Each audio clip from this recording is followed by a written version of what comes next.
Constructing your life is about much more than just building a bank account. Each week, join real estate entrepreneur and mindset coach Austin Linney as he interviews guests who are constructing their dream lives and impacting the world around them on a daily basis. If you're an entrepreneur or wanting to start a business, or you just want to hear motivating stories of how others have overcome the odds, you are in the right place. And now for your host, Austin Linney. Guys, welcome back. This is Construct Your Life. I'm talking to the most demanded speaker in all the United States. I mean, he's so white hot right now, guys. He's getting phone calls left and right. My man, Christian, right, how are you, bud? Right, yeah. Left and right. Yeah, I gotta get a secretary for you, you know what I'm saying? So yeah, somebody please. Yeah. So it's weird, right? I interviewed Parker Cox earlier today. And you have conversations on the phone, you have conversations in DMs, you get bits and pieces of your story, right? So if I had to say like who you are as a person, I'm like, well, I know you worked in the military, I know you were in the military, and I know you like EOS, and you're pretty nice. You're a nice guy. That's about as far as I got, on the depth, right? So it's nice to get you on here to kind of tell your story. So what I like to do is let my guests kind of go where they want to, and then we'll go from there. Cool. Sounds good, man. Do you want me to start? I can give it back. Yeah. Technically, that's how it goes. It's like the host asks a question, and then the guest comes back and answers the question. But hey, I'm down with whatever you want. Just staying in my circle. Let's see. I grew up in Connecticut, a nice upper middle class family. When I was 17, my dad was silently struggling with depression and heart issues, and he passed away. So that was pretty much, right from that age, I had to become pretty independent, and I needed a way to pay for college. And I have a great family, aunts and uncles that wanted to pay for it, and I couldn't do that. Mm-hmm. And so somehow I found the ROTC building, the Army ROTC building, and decided to give it a shot. And then I ended up joining the military. And I went to University of Vermont, which is pretty liberal school. And so the ROTC program there was definitely different. And I think what that taught me was you don't have to be some like hardcore, very ultra right, conservative, really strict guy to be in the military. And so then when I finally got into the military, like started doing things, I realized that I was more keen on operating with certain liberties. And I spent the first 4 years, I was a Black Hawk pilot, so I went to flight school, went to Germany, lived in Germany for 3 years. That was unbelievable to be 22, 23, 24, living in Germany, single, traveling all the time. And that was fun. And I realized I needed to do something a little bit more demanding with my life, and something more challenging, and something that I honestly didn't really believe that I could do, nor did the people around me think I could do. And so I tried out for the 160th, and the 160th they're known as the Night Stalkers. They are the highest tier helicopter asset in the military, and the unit within it that I was in serves exclusively to tier 1 units.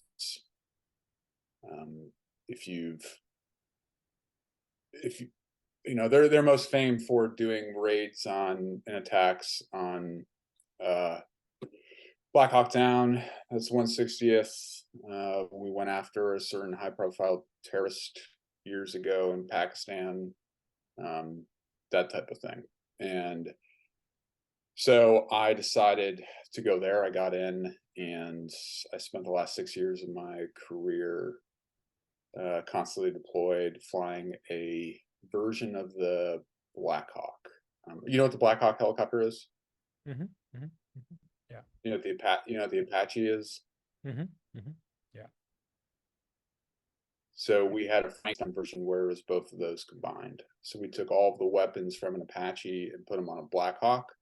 There's only 10 of them in the world. And what that allowed us to do was carry more weapons, more ammo, more fuel, go longer ranges, aerial refuel, collapse the birds, put them in the back of C-17s and fly them to the middle of nowhere at any time, any place, and just fly in the worst possible environments and conditions that you can possibly imagine that frankly no one else will fly in. And so I did that for 6 years, and was fortunate enough to spend the entire time flying and leading. And so by the end of it, I had a team of 70 dudes and 12 aircraft, and we were doing operations on 4 continents at any given time, and having a blast. So you said something in there that's really interesting, because my uncle was a Navy SEAL, and he doesn't talk much about that. You said, I did something that frankly I didn't think I could do, and the people around me didn't think I could do it either. Right? We're not talking about, and I'm not putting down anybody. We're not talking about some Mickey Mouse group of people.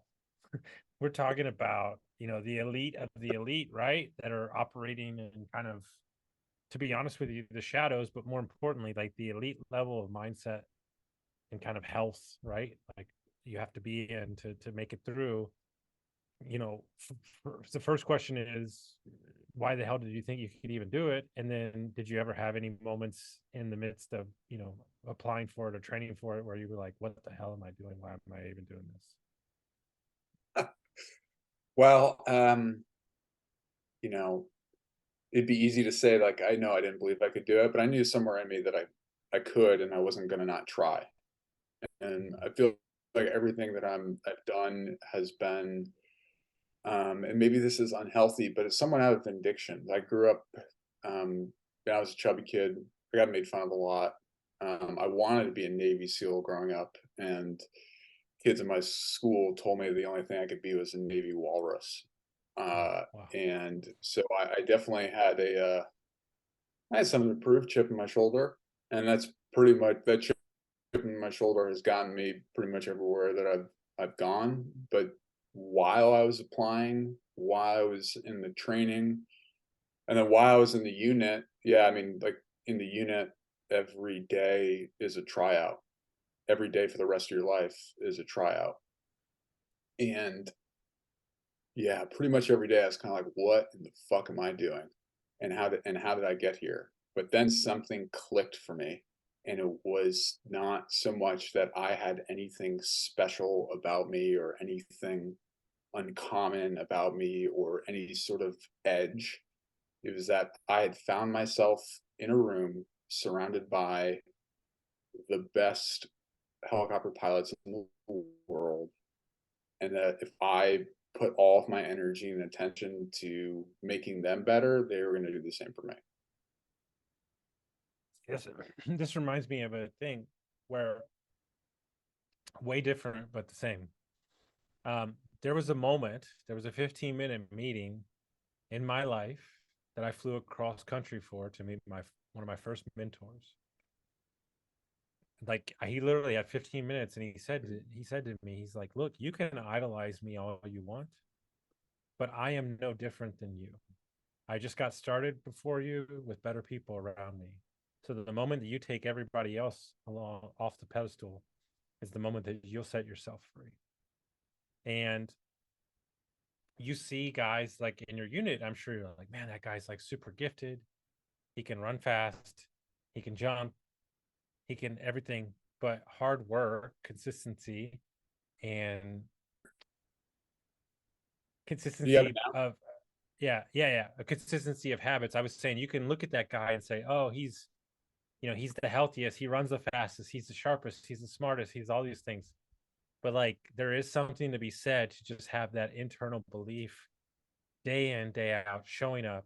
Like, I tell myself all the time, this is the truth. I, as CEO, have to earn the right to be CEO every day. I have to earn the right to be a business partner every day. And I have to earn the right to be in this leadership role every day. It's never for granted. Never. And yeah, I mean, that's spot on. And where I've seen, so in the 6 years that I was in the 160th, I had many other people of my, like, officers, captain types, come and go. And I mean, this isn't to like boost my ego or anything, but I stayed in that position longer than anyone else in the history of the 160th. And the ones that didn't last a year were the ones that showed up and thought about themselves, because they were finally in the 160th and they finally get to go fly these cool airframes, and they're going to focus on their career and doing all these things. And we fired them. And the ones that stayed were the ones that showed up for the guys, not for themselves. Every day. It was Jocko's book that kind of helped me get sober, you know, Extreme Ownership. But it was a story in there when he talks about how they're at Buds and the number one team wins over and over again, and then he takes the number one guy off and puts him on the worst team, and they win. And I'm like, oh, it's leadership.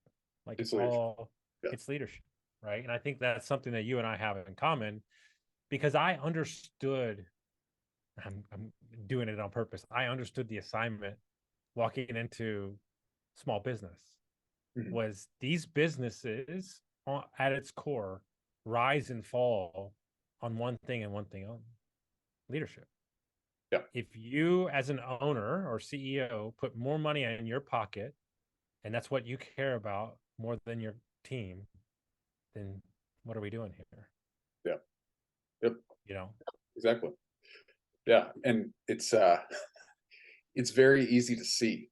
And now that all I do is work with leaders and their teams, like, it's very easy to see the ones that care and the ones that, frankly, don't. And here's the worst part. Here's the worst part. It hurts to care. Yeah. Okay. And I say that to say that I just had a guy that I invested a lot of time on quit and call me a piece of shit and a snake and everything. Yet I gave him everything he asked for. He's just a toxic person. And I could take that super personally, and I would be lying if I say I'm not a little charged up right now. Yeah. But I'll move past it. Yeah. Because I know that his anger towards me has only thing to do with himself. Yep. Because I know what I show up every day and do. I know the sacrifices that I've taken to move my family across the country, to come to a town I didn't know, to invest my millions of dollars in a business. And you think I'm worried about your little fucking bullshit? Like, you know, right? Yeah. Like, I think people, they don't look at it from the proper lens, right? And so I say all that to transition to something that you love doing, which, if I'm being honest, EOS is like watching paint dry on a fucking wall. Yeah. It's the boringest thing on the planet. It is. But the mechanics of it make all the sense in the world. Yes. And just so it's clear for the audience, I'm not a certified EOS guide, and I went through their process and decided to take the pieces from it that make sense, and to take the pieces from other things that make sense. I don't think there's a one size fits all approach to it. And I'm lucky to have some mentors that were EOS guides, left and did the same for that exact reason. Okay. But I love it. It is the boringest shit in the world, dude. There's no worse meeting than an EOS meeting, dude. Right. That's why I don't do it. Because I think one of the gifts that we can have as people is that we can know ourselves enough to take what we need and leave the rest. So this is something I say all the time, right? You know, you don't know a ton about me, but you know enough. Like, I've had some effed up shit happen, right? And like, I've done some weird shit, and I got in trouble, and, you know, alcohol addiction and all that stuff, and divorce. But there is a joy and a freedom in that, because when you blow up your entire life, you get to leave behind what you don't want anymore. You're not dragging it around for years, right? So I can look at a book. By the way, guys, we're talking about Traction, entrepreneur system, right? Which is a lot of companies built on. What aspects of EOS do you like that you saw value in that you kept? Yeah. So I got introduced to it because Jocko had an arm of his business. It's now somebody else that takes special operators and puts them in businesses and headhunting. And my first job was running urgent cares in COVID. And the CEO, a week before I started, gave me the book and said, I want you to read this because you're going to implement it on day one. And I read it and it's like, oh, cool. This is everything I did in the military, just with different words. And so we went through the black and white, you do all these things. But after 8 months, it became very apparent that that's not my style. The things that I still use to this day from it with teams, and I think are really tie from what I did before and what I do now, is intent, cadence, and accountability. And intent being, some people call it the vision, some people call it mission, some people call it purpose. It's really like, what are we trying to accomplish and why are we trying to accomplish? The cadence is the meetings. I think so much time is wasted in meetings, just talking or talking about the wrong things and doing everything but talking about the things that actually matter. That you can take $100 million organization and get rid of 75% of their meeting time if you just do it right. And then the accountability part. Everybody likes to talk about having accountability for ourselves, accountability for each other. Well, it's hard to have any sort of scope of accountability if you don't already have an intent and a way to measure it. And you go through that by the intent and the cadence, because otherwise everybody's just running off in their own directions, thinking they're accountable for, X, when really they should all be accountable for Y. Josh Schultz or whatever, how you say his last name, operator, he was saying that he thinks that the large majority of the reason why people fail at their job is because they don't actually know what they're supposed to be doing. Yeah. I mean, I saw that too. Yeah. They don't know the outcome. It's the truth, right? Like we don't, what I've been having luck with, right, is, so I came from high-end, sold wine for 20 years hospitality. Like I'm talking about top 1% of 1% restaurants and hotels in the country. So I've waited on, that's kind of, to be honest with you, where I got the business bug, was meeting on all these people. And I'm like, how are you off on Tuesday at 11 o'clock? Well, I own a couple businesses. And then, I'm asking questions. Most of those restaurants refused to hire people that had 15 to 20 years experience. Well, what? So you telling me that experience, knowing why would you do that? Well, there's too many bad habits. There's too much ego. There's all this stuff. And so I've been having a ton of luck hiring before they're ready and getting them indoctrinated into the accountability culture, the standards that we set, and saying, look, I can teach you all these things. I know that you feel nervous, but I don't expect you to be right for this role for 2 or 3 years. And because I do that, they go, well, wow, this guy's really invested in me.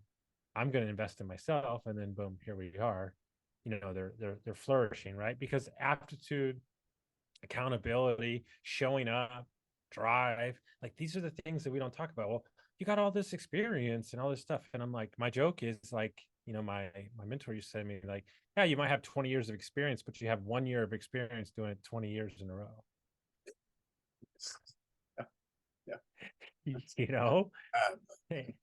Side note, have you been to Blackberry Farm? Heard of Blackberry Farm? I've heard of it. It's in big wine collection. Very big wine collection. Right?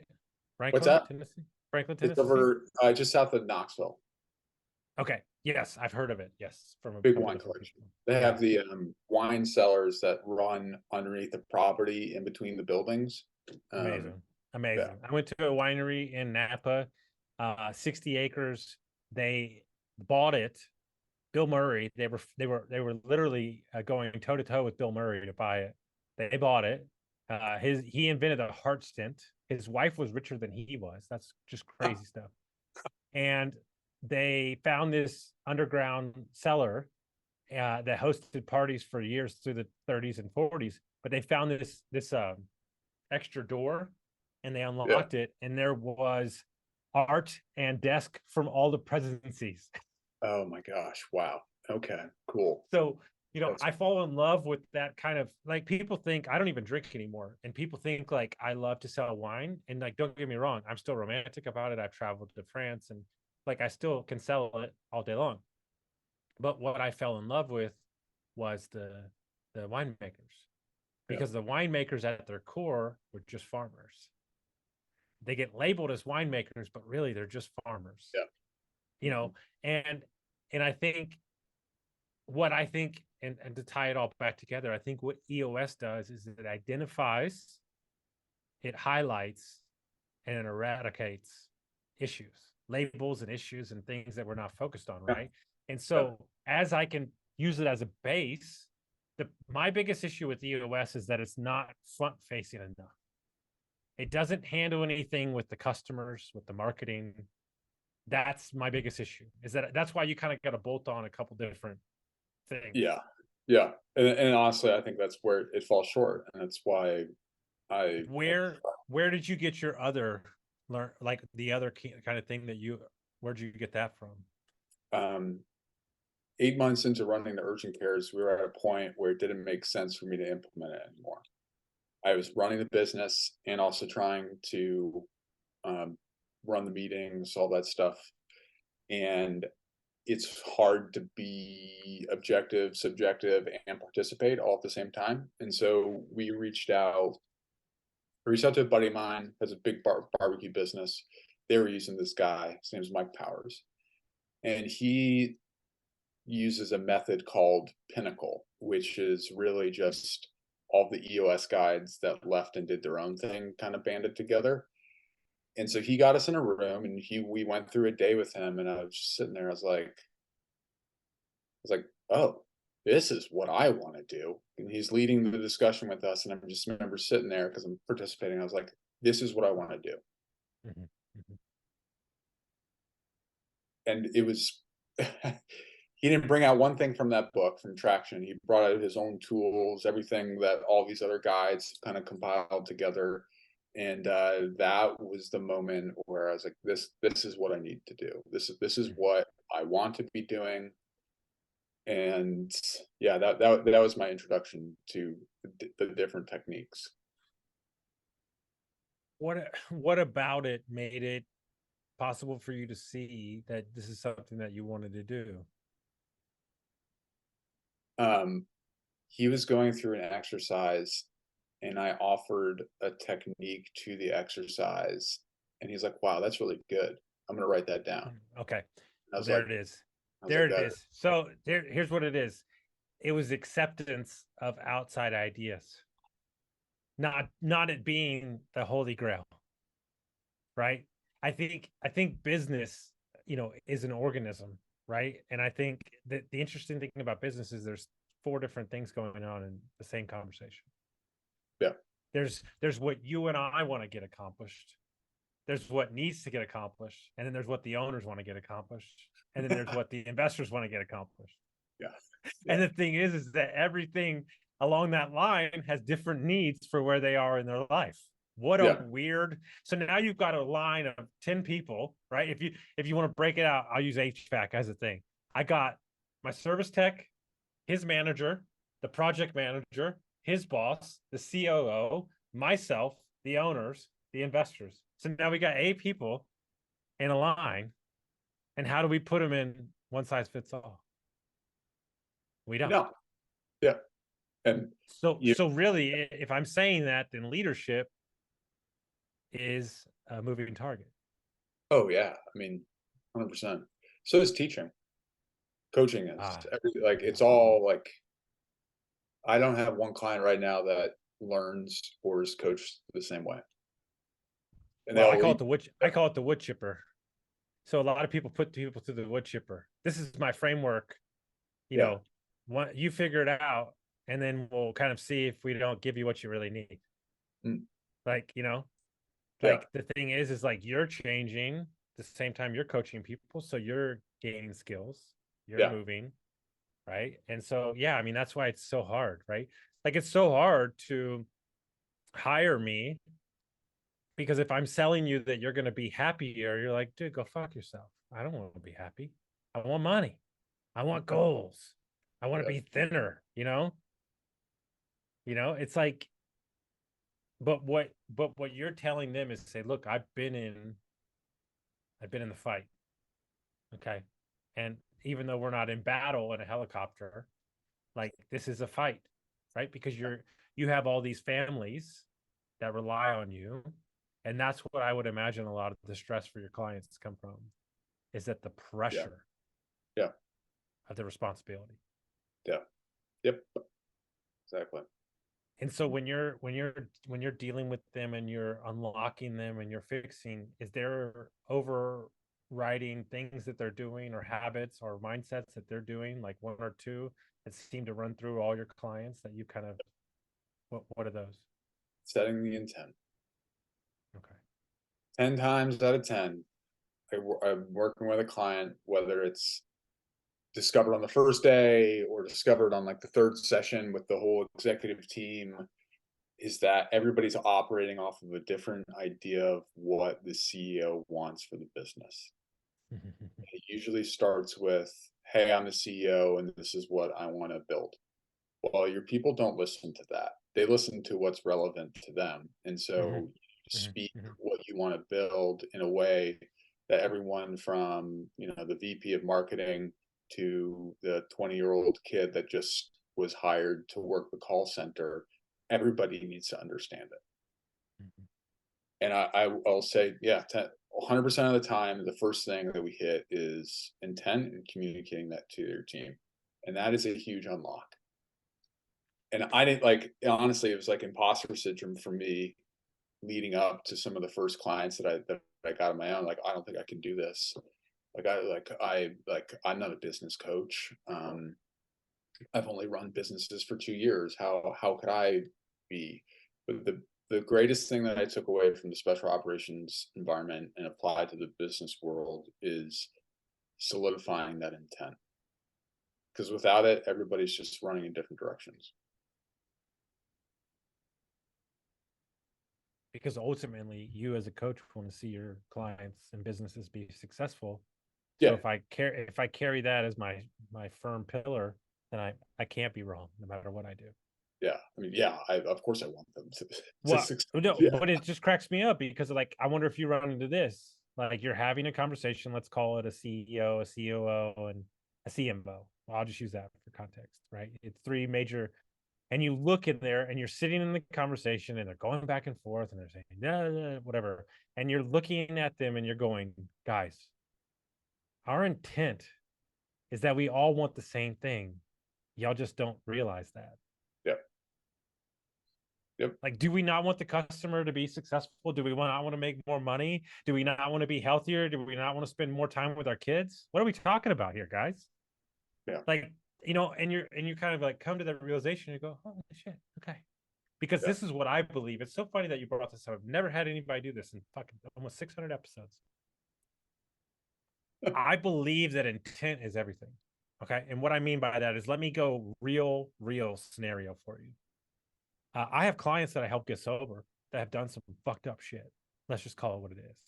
Some that are on their third divorce, some that have been an alcoholic for 30 years. And we'll get like 4 weeks in and I'm like, dude, you're crushing it. And they're like, what the fuck are you talking about, dude? My life is still in shambles. I go, is your intent that you want to be a better person, that you want to be great? Yes. Okay. That's all we need. That's the seed of everything. How fast you get there, that's two totally different things. Yeah. But when you switch their intent and they're not self-sabotaging, they're not hurting themselves anymore, that's when you can really grow. My coach said it to me perfectly.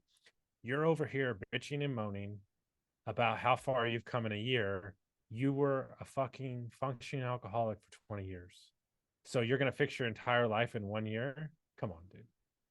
He's like, that doesn't even make sense, right? And we're so hard on ourselves, right? And these businesses, they all want the same thing. And sometimes the intent can be so good, but yet they can still fail, right? And that's for many different reasons. So as you go ahead. And where I see them, like the intent is there, everybody's agreed on it. but then oftentimes the failure is because there's the missing piece of accountability. Mm-hmm. Mm-hmm. And how do you view, so typically what's a typical size of a company that you're brought into? Like how many employees? I have them all across the board, man. I mean, so I do executive coaching too, Mm-hmm. which I would say is probably my favorite. And I have companies that are 2 people, and I have companies that are 100 people. Anywhere So revenue size from 3 million a year to 100 million a year. So when you're in a company that has 100 plus employees and you are brought in to coach the company or an executive, do you ask the people who are underneath them feedback about your client? Mm-hmm. And how does that go? It goes well. And I'd lead with, there's a general understanding. There is an understanding. There's a firm understanding amongst the executive team. Like I have one client right now where I work with the CEO and I work with his entire exec team. They're a huge company, and they are blowing up, and they are, running as fast as they can just to keep up. And all the vice presidents know that I need the feedback because there's missing links, and so that I can make those connections, it's going to help them do their job better and help the more senior executives understand what's going on. Does that answer your question? 1000%, because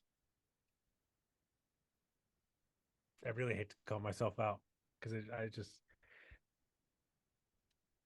I am a work in progress at all times. I feel great about how far I've came, but I will say that I'm, sometimes if I'm not in the right headspace, feedback, especially in my new role as CEO of a large company, most employees I've ever had, I'm learning on the job. There's aspects of it I'm not great at. There's aspects I'm really good at.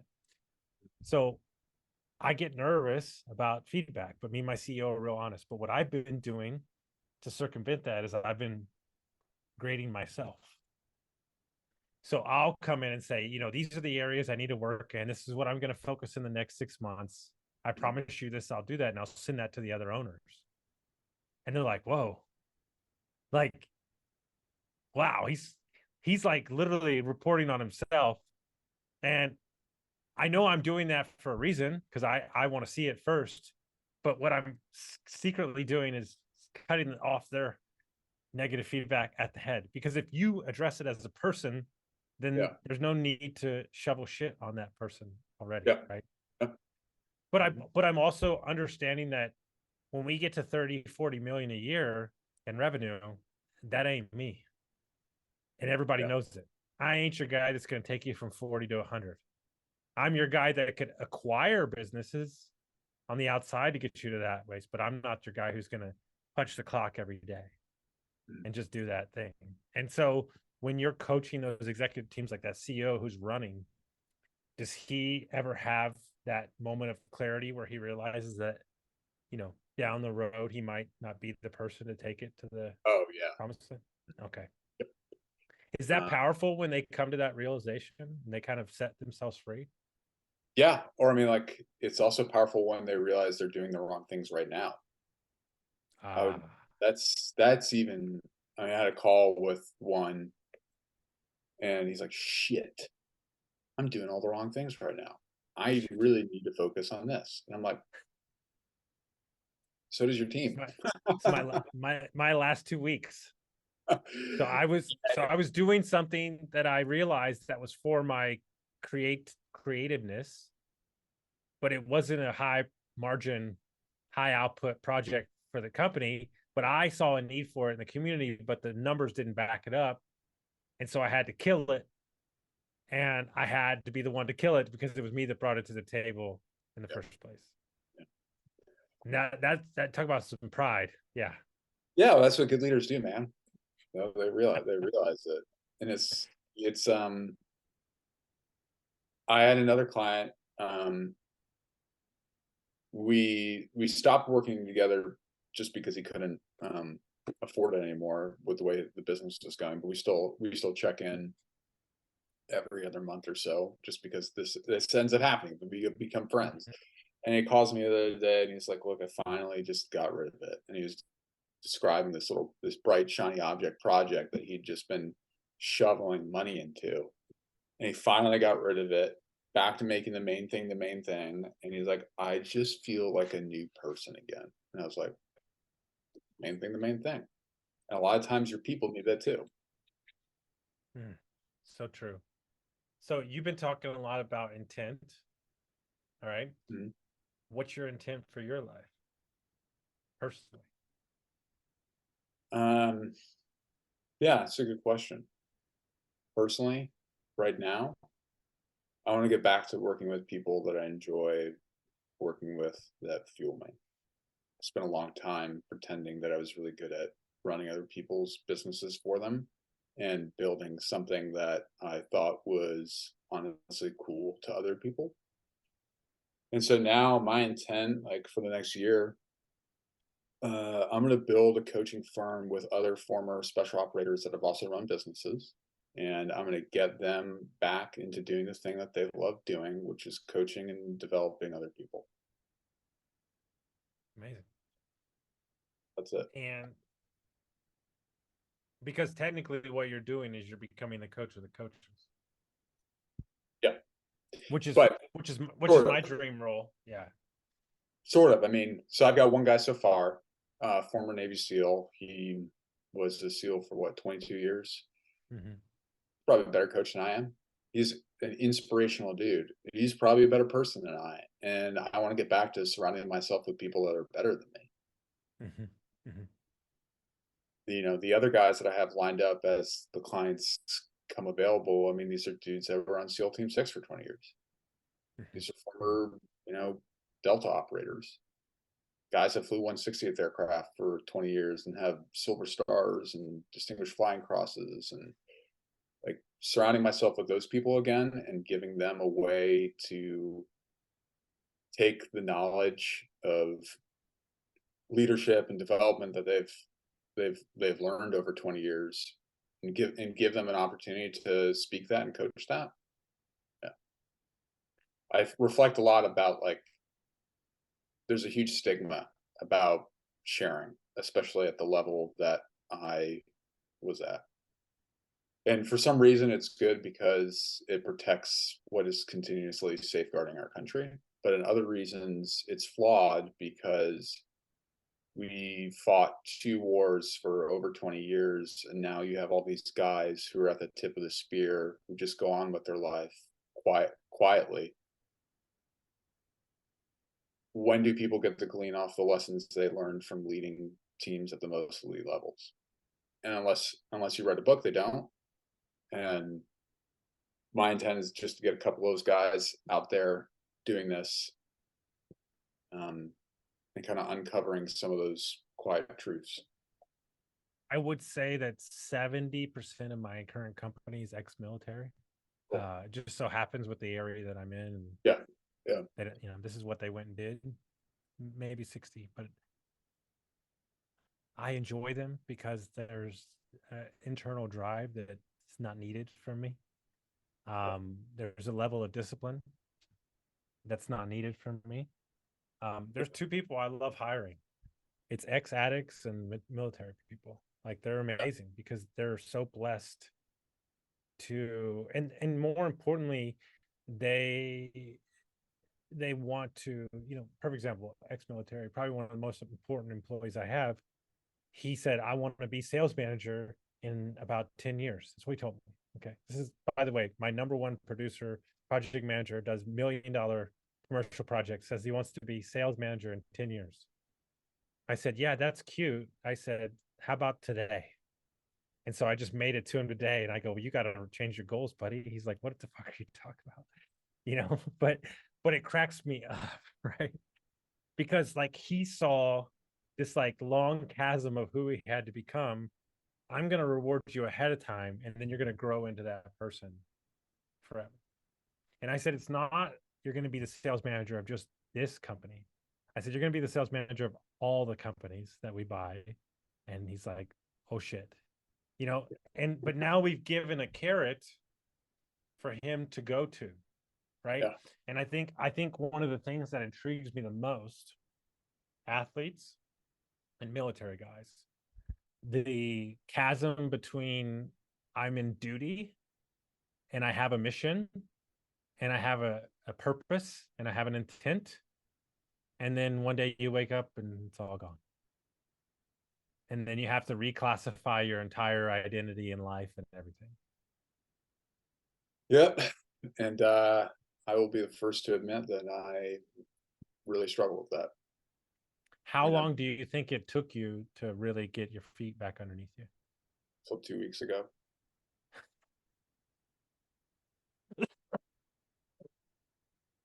Three, maybe.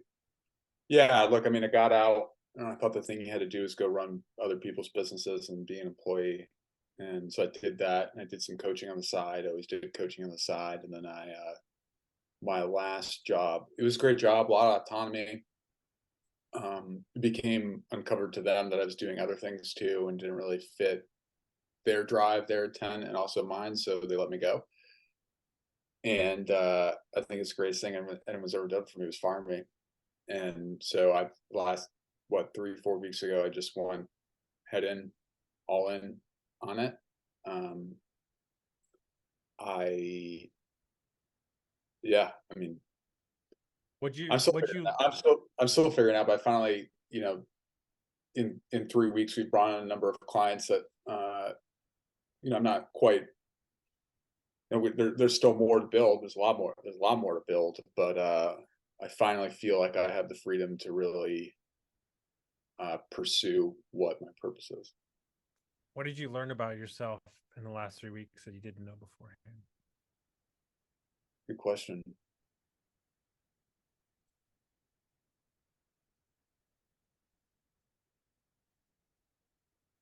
I think I had two things. One is I relearned my drive. Mm-hmm. And that, 5% of what I did was flying helicopters. 95% of what I did was coaching and leading my team. Okay. Running all the operations. I love it. And what are you currently doing right now that you need to stop doing?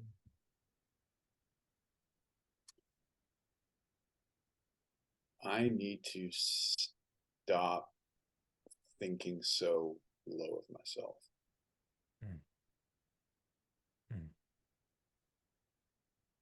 And I think a lot of that is because I went from here to there. And I've been there for 2.5 years now. And I know you will appreciate this probably more than anyone, but I have severe depression. Yeah. And I need to stop pretending that doesn't exist, and then I can just fight through it.